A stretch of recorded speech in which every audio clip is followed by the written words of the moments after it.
Better টেস্টের crunchy peanut butter make করা হচ্ছে। আমাদের কাছে অনেকেই জানতে চান ক্রাঞ্চি এবং ক্রিমি পিনাট বাটারের ভেতরে কী পার্থক্য। আপনারা দেখতে পাচ্ছেন এখন creamy peanut butter. Creamy peanut butter কতটা ক্রিমি এবং স্মুথ হয়, এটা হচ্ছে ক্রিমি পিনাট বাটার।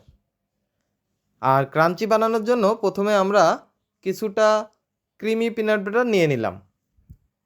এরপরে আমরা আগে থেকে কিছু দেশি চীনাবাদাম টুকরা টুকরা করে রেখেছি। হ্যাঁ, দেশি চীনাবাদাম দিয়ে পিনাট বাটার বানালে সেটা স্বাদ অনেক গুণ বেড়ে যায়, যেটা আমরা সবসময় করে থাকি। এবার এই বাদামের টুকরাগুলোকে আমরা ক্রিমি পিনাট বাটারের সাথে মিশিয়ে দিচ্ছি। দেখুন ঠিক এভাবে। বেসিক্যালি আমরা এটা মেশিনের সাহায্যেই করে থাকি, কিন্তু আপনাদের দেখানোর সুবিধার্থে স্বল্প পরিসরে বানিয়ে দেখাচ্ছি যে ক্রাঞ্চি পিনাট বাটার কীভাবে মেক করা হয়। আর এর সাথে দিয়ে দিচ্ছি এ গ্রেডের মধু। মধুর গুণাগুণ নিয়ে তো আপনারা সবাই জানেন, এটা আর নতুন করে বলার কিছু নেই।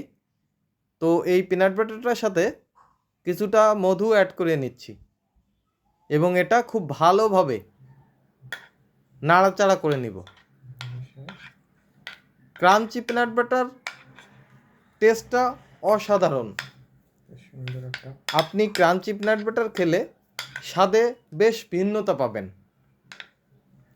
পিনাট বাটার এমন একটি খাবার যা প্রোটিন এবং পুষ্টিগুণে ভরপুর, যা নিয়মিত খেলে আপনার হাড় ক্ষয় রোধ হবে এবং মেধা বিকাশেও কিন্তু খুবই অবদান রাখে এই পিনাট বাটার। তাই নিয়মিত পিনাট বাটার খান, সুস্থ থাকুন।